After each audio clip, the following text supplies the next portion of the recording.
pessoal, como vocês estão? Chegamos ao 9º episódio do podcast Mundo Animal. Hoje recebendo aqui duas pessoas novas, rostinhos novos aqui no nosso podcast.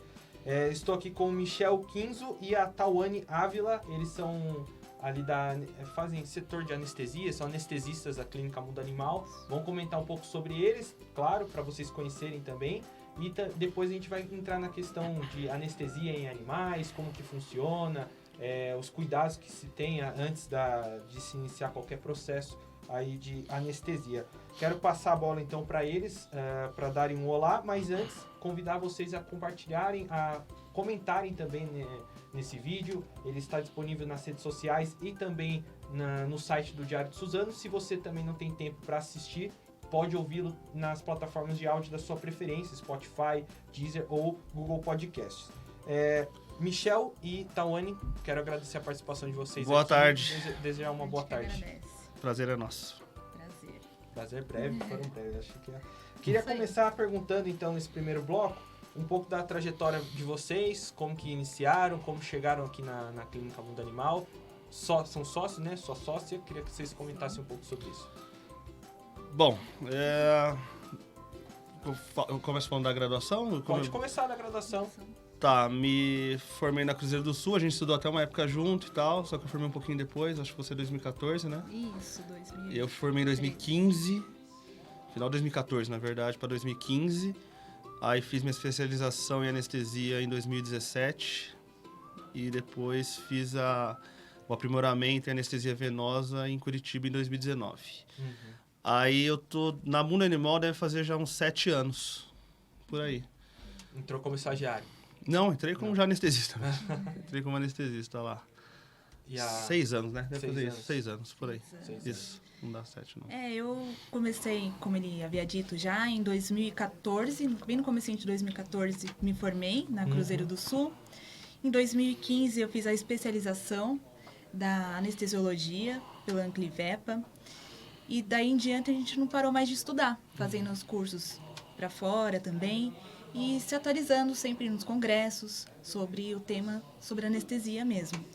A gente é especialista em anestesia de animais de pequeno porte, então é cão, gato, são esses tipos de animais que a gente faz anestesia mesmo. Entendi.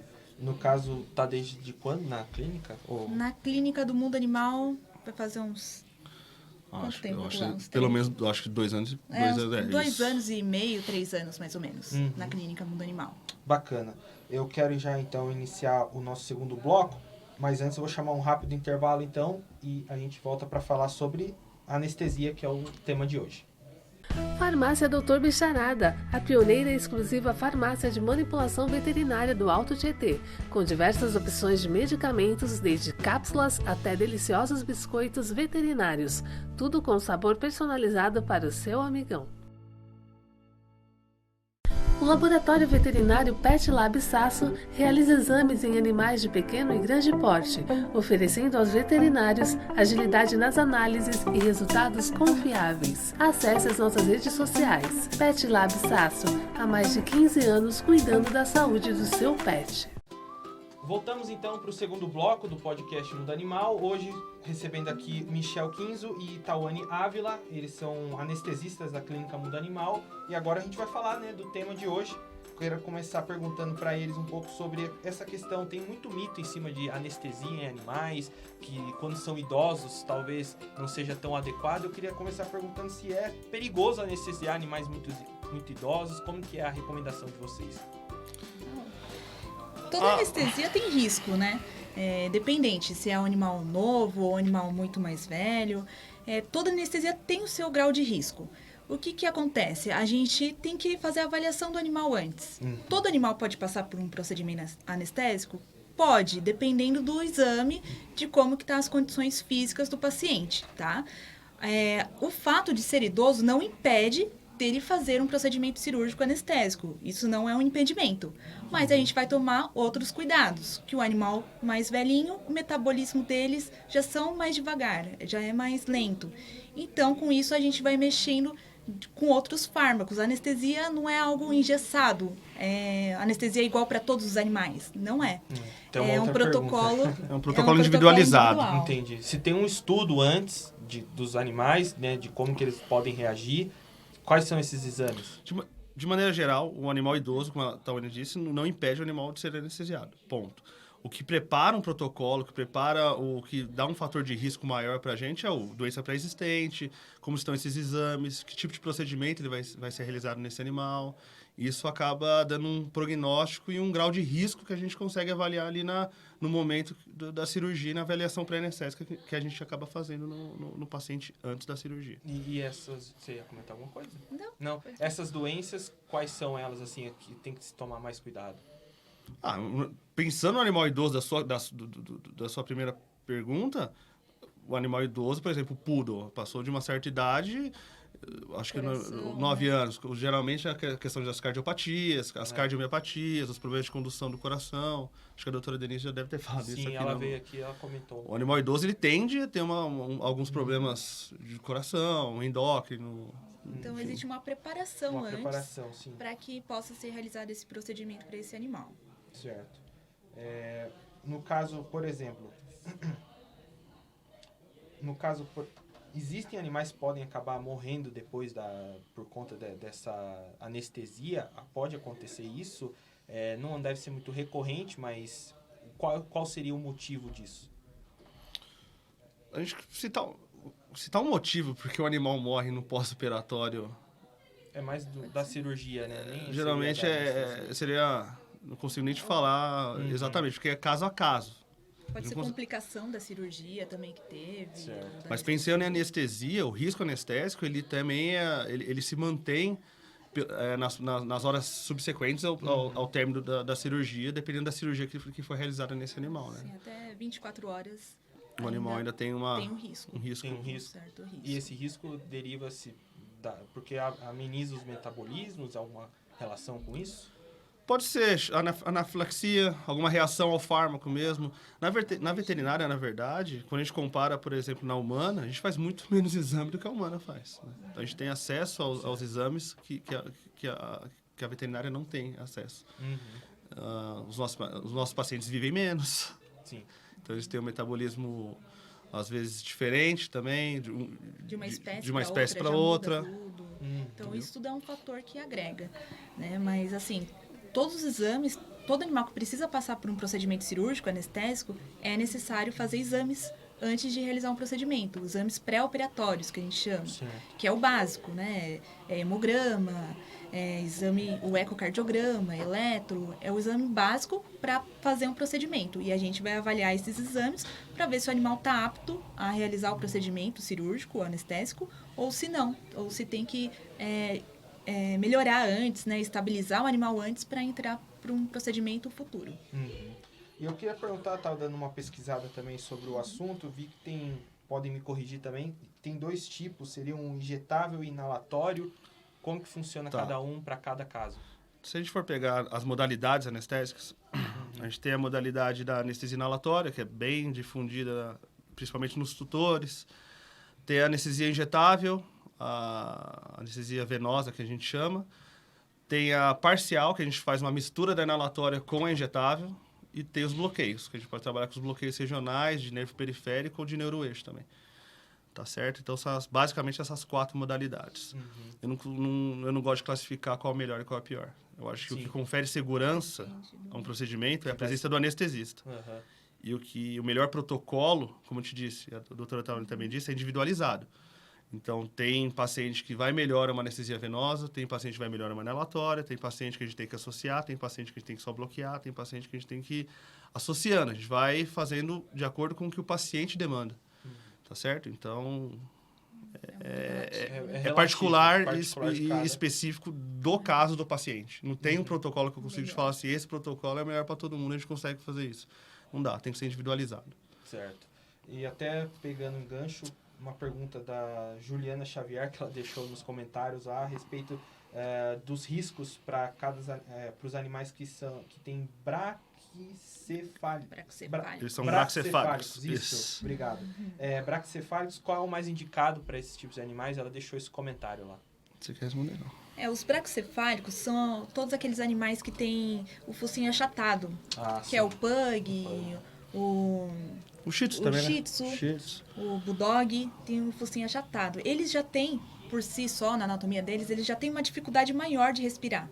Então, nesse caso, o melhor anestésico para eles seria a inalatória, porque a gente consegue entubar o animal e ele consegue ventilar melhor. Então, as vias aéreas dele ficam mais abertas para poder receber o anestésico adequadamente. Por isso que é o mais seguro para esse tipo de animal, para esses tipos de espécies, né? Que tem tudo o focinho achatado. Tem até gato também, persa também, que Gato tem persa. o focinho... Isso, tem o focinho achatado. Para eles, o protocolo seria melhor esse tipo de anestesia inalatória. Mas é que nem o Michel falou, é individual, é algo particular de cada um. E a metabolização da inalatória é mais rápido do que se fosse uma injetável.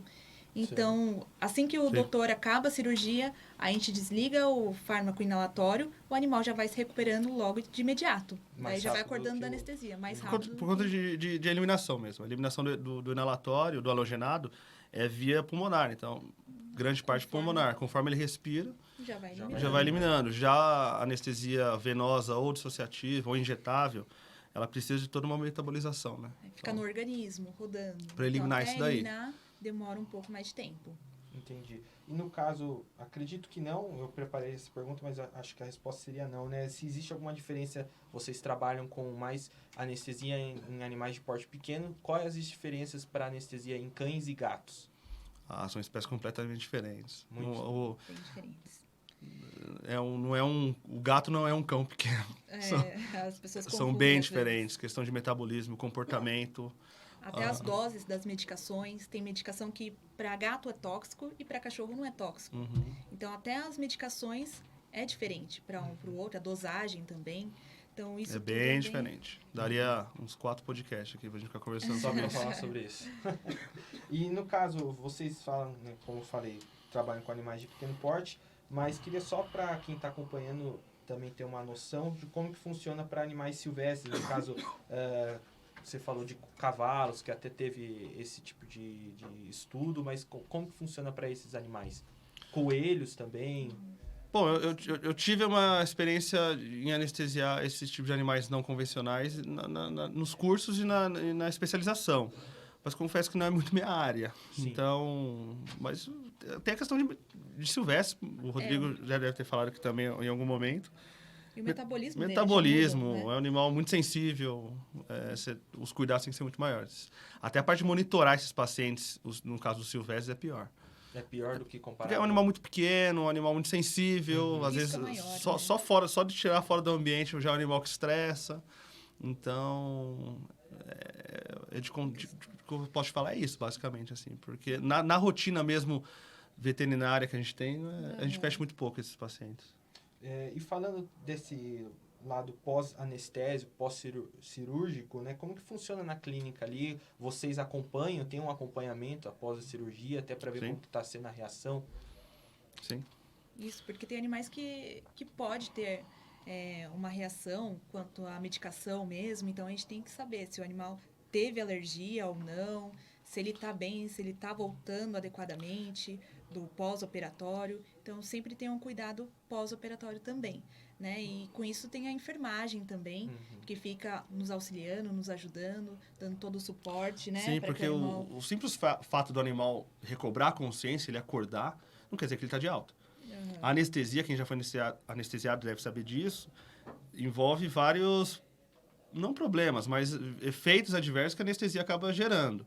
Frio, hipotermia, o animal tem cialorreia, muita produção de saliva, incoordenação, desconforto abdominal, dor, tem animal que sente um pouco de dor. Então, o fato só de acordar não quer dizer que vai para casa, E o entendeu? animal nem sabe o que aconteceu, né? É diferente de humano. Eu vou fazer uma cirurgia Sim. hoje. Mas o animal não. Ele dormiu, depois acordou e tá tudo diferente.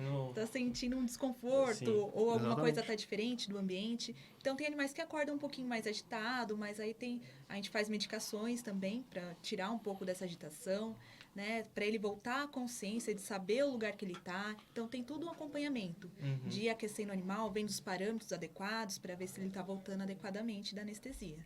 Essa é uma das perguntas que eu separei também, mas vou deixar para fazer então no próximo bloco, terceiro e último bloco nosso. Já voltamos já um rápido intervalo. O Laboratório Veterinário Pet Lab Sasso realiza exames em animais de pequeno e grande porte, oferecendo aos veterinários agilidade nas análises e resultados confiáveis. Acesse as nossas redes sociais. Pet Lab Sasso, há mais de 15 anos cuidando da saúde do seu pet. Farmácia Dr. Bicharada, a pioneira e exclusiva farmácia de manipulação veterinária do Alto Tietê, com diversas opções de medicamentos, desde cápsulas até deliciosos biscoitos veterinários, tudo com sabor personalizado para o seu amigão. Voltamos então para o terceiro e último bloco desse 9º episódio do podcast Mundo Animal. Estamos aqui com os veterinários Michel Quinzo e a Tawane Ávila, que são anestesistas da clínica Mundo Animal. E eu queria então perguntar agora novamente, reforçando, né, que a gente já conversou, um pouco da prevenção, como você falou. É importante o acompanhamento do anestesista, então é importante, mais do que qualquer coisa, o anestesista estar no local ali acompanhando o caso. Sim, porque o que mais fica sempre, a gente entende que o tutor tem um medo, porque primeiro que ele é leigo, né? Então ele tem que ter, acaba tendo um medo da anestesia. Mas o que eu gosto de deixar sempre bem claro, que o que confere segurança a um procedimento cirúrgico anestésico são exames, são um bom protocolo anestésico de uma escolha individual para o paciente e a presença do anestesista. Profissional Capacitado, especializado, consiga lá observar, ler o que está acontecendo e tratar já algo que vem acontecendo durante o período transcirúrgicos e transanestésico. É isso que confere, de fato, a segurança, não é um protocolo. Não é uma receita de bolo que a gente chega e faz esse protocolo aí que vai dar certo para todo mundo. Sim. E o animal, hoje em dia, faz parte da família, né? Então, as pessoas não tratam mais como um animal, né? É um filho hoje em dia. A gente vê muito desses casos quando a gente vai anestesiar nas clínicas. Então, hoje em dia, é um filho. Então, a gente tem que ter essa empatia, esse cuidado, né? Tem que ter um afeto pelo paciente também, explicar para o tutor dos riscos, falar exatamente o que pode acontecer, para não ter dúvida, para passar uma segurança também para ele, né? Sim. Porque, assim, risco tem para todos os procedimentos, mas a gente conversando, eles ganhando confiança, consegue fazer melhor as coisas, né? Eles conseguem ter confiança e o paciente fica bem também durante o procedimento. Então, tudo isso faz parte do processo da anestesia. Vocês estavam comentando também como que é importante, né, depois de uns 7 anos de idade, mais ou menos, o animal sempre manter a regularidade de exames, até para, caso também for fazer a cirurgia, já ter ali um conhecimento prévio. Essa dos 7 anos, a gente deu exemplo só do Poodle, que tem do o Poodle passa uma certa idade, já tem problema cardíaco. Mas o Poodle passa uma certa idade, tem uma grande porcentagem que tem tendem a ter problema cardíaco. Mas o ideal é sempre fazer exame, independente da idade. Independente da idade, o ideal é fazer exame. Todo ano, né? A idade do paciente não diz que não tem que fazer exame, sempre tem que fazer exame. Principalmente quando vai operar. O ideal é que faça os exames que tem disponível aí. Pelo menos os bioquímicos, o hemograma e um cardiológico. Uhum. Eu já peguei animal bem novo com problema cardíaco. Uhum. 2 anos tinha problema. Na Mundo Animal, inclusive. O animal foi fazer um eletro para castrar, tinha alteração. Animal de 1 ano. Que não é comum de ter essas cardiopatias. Mas pode acontecer. Pode acontecer, por isso que é a importância do exame. Tem que fazer um tratamento nesse caso aí. Não é tratamento. Às vezes não, às vezes sim, às vezes não. Uhum. Depende da cardiopatia que tem, do problema que tem. Mas pelo menos a gente consegue descobrir, e o anestesista ele já consegue identificar que tem algum tipo de alteração e ele já vai lidar com isso na hora da cirurgia. E evitar alguns fármacos, adicionar outros. Ficar atento nessa alteração, para ver se não evolui para algo pior. Prepara melhor o profissional que vai estar ali no centro cirúrgico para caso aconteça alguma coisa. E a gente tem mais informação também sobre o paciente, né? Porque só olhando a gente não consegue ter. Sim. Os exames que vão dizer. Certo. E vocês também estavam falando um pouco sobre quando o animal tem a anestesia respiratória, inalatória, que isso acaba saindo até mais rápido, mas quando dos outros tipos, você até passou 4, demora-se um pouco mais de tempo, então tem até um acompanhamento, queria que vocês comentassem um pouco disso. O acompanhamento pós, né? Pós-operatório, isso. Aí quando é injetável, ou até mesmo inalatório, né? O acompanhamento tem que ser maior. O ideal é o animal ficar durante o período na clínica e ficar na internação e no dia seguinte ser liberado para casa. No dia seguinte, No dia pelo seguinte, menos. pelo menos, Pelo menos dependendo 24 do horas. procedimento. Para um acompanhamento de 24 horas, Uhum. né? Isso é o ideal. É o ideal. Mas Tem- varia de caso para caso. Varia de caso para caso. Às vezes o animal vai tirar uma verruguinha. Não é necessário de ficar 24 horas. Ele fica meio período na clínica, na internação, com acompanhamento, depois é liberado para casa.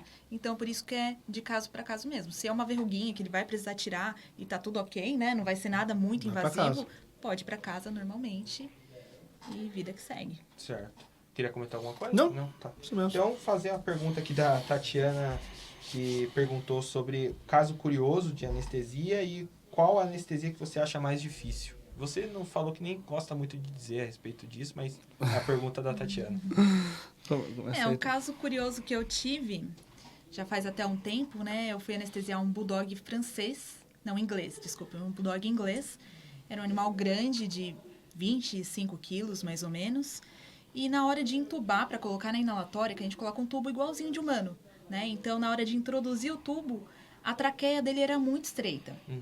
Então, eu não consegui colocar um tubo que seria para um animal de 25 quilos, que seria o tubo do número 8, 7,5, mais ou menos. Certo. Aí eu tive que colocar um tubo de um animal filhote, que é o tubo de 5, Apesar do 4,5, tamanho apesar do dele. tamanho do animal. Então, às vezes aparece uma anatomia diferente da espécie mesmo. Ele Uhum. acaba tendo uma anatomia um pouquinho diferente e acabou fazendo esse caso. Mas tem vários casos curiosos também. Sim. De endoscopia, né? Corpo estranho. É, O Michel é. De curioso, geralmente acaba sendo um corpo estranho, né? Porque a gente ou faz endoscopia ou faz uma láparo e retira, de fato, o objeto que não era para estar ali. Acaba ficando curioso, né? Porque às vezes é uma meia, às vezes é uma bolinha, às vezes, enfim. Entendi. Acaba tornando curioso por causa disso. Tá certo. E no caso, vocês querem comentar sobre essa outra parte da pergunta, né? Anestesia mais difícil. Difícil. Eu colocaria hoje como não difícil, mas como... É desafiador. Requer experiência e bastante conhecimento. Eu acho que as torácicas... Cirurgia torácica requer bastante conhecimento e destreza do anestesista. Torácica, você... Uma cirurgia pulmonar, coração, coração. uma ruptura diafragmática. Uhum. Exige bastante destreza e é difícil, não é tão fácil. Entendi. A coluna também requer um certo desafio, principalmente região cervical. Acho que é isso. Pulmonar, torácica e coluna é difícil. Algumas neoplasias também abdominais também. Que pode dar várias alterações durante a anestesia. Por isso que acaba sendo mais difícil nesses casos. E a gente tem que ter uns cuidados maiores com o protocolo anestésico durante o procedimento, monitoração. Por exemplo, uma piometra, que é uma castração, ela pode se tornar difícil, porque o paciente está totalmente descompensado. Ele está com uma doença pré-existente, ele está com bactéria, ele está em sepse às vezes, está hipotenso, então acaba se tornando difícil, entendeu? Entendi. Mas é isso. Todas Todas têm requer, suas particularidades, toda anestesia requer uma atenção, Uhum. né, e Tá certo. é isso. Beleza, então. Quero agradecer, então, a participação de vocês dois, né? Primeira vez. Fiquem à vontade para voltar aí, comentar outros assuntos também. A gente comenta alguma pauta. Até se alguém deixar algum comentário, aí eu convoco vocês novamente para participar aqui. Então, deixar vocês aí para dizerem um falou para quem está acompanhando a gente. Queremos agradecer a todos aí que acompanharam o podcast. Qualquer dúvida, qualquer informação que queira, pode entrar em contato com a gente também. Mas eu quero ressaltar aqui que é importante sempre ter um bom profissional ao lado do seu animal, né? Se o seu animal precisa passar por um procedimento cirúrgico, anestésico, né? Avalia bem antes, né? Porque, assim, o importante é ter um profissional capacitado para que ocorra tudo bem durante o procedimento. Tá certo. É isso. Agradecer vocês aí pelo convite. Foi legal pra caramba. Bateu um Tô papo. menos nervoso agora. E precisando da gente aí também. E, se possível, fazer uma propaganda aqui. Sim. Seguir a nossa equipe lá no Instagram, a Company Anestesia, uma equipe que a gente formou aí também, já tem uns 2 anos aí. Certo. Meu xodó, minha equipe de anestesia. Tá jóia. Então, pessoal, quero agradecer a participação de vocês. Eu não falei no começo, mas vocês podem deixar os comentários, dúvidas, sugestões de pauta pra gente trazer aqui nos comentários, tanto do Instagram quanto do Facebook. E, se eu não me engano, no Spotify também tem essa possibilidade de vocês deixarem um comentário. no Deezer, no Google Podcast já não, mas no Spotify sei que sim. E tem também o nosso portal lá, o diariodesuzano.com.br. Lá você pode comentar, deixar alguma dúvida que eu vou trazer para os outros convidados que vierem aqui da Clínica Mundo Animal. Lembrando também, vocês podem... As 2 unidades da Clínica Mundo Animal estão na Marques Figueira, aqui perto da Santa Casa, número 1962, e a outra unidade fica na Avenida Miguel Badra, 1284. Beleza, pessoal? Então eu quero agradecer a audiência de vocês e voltamos então na próxima sexta-feira. Um abraço.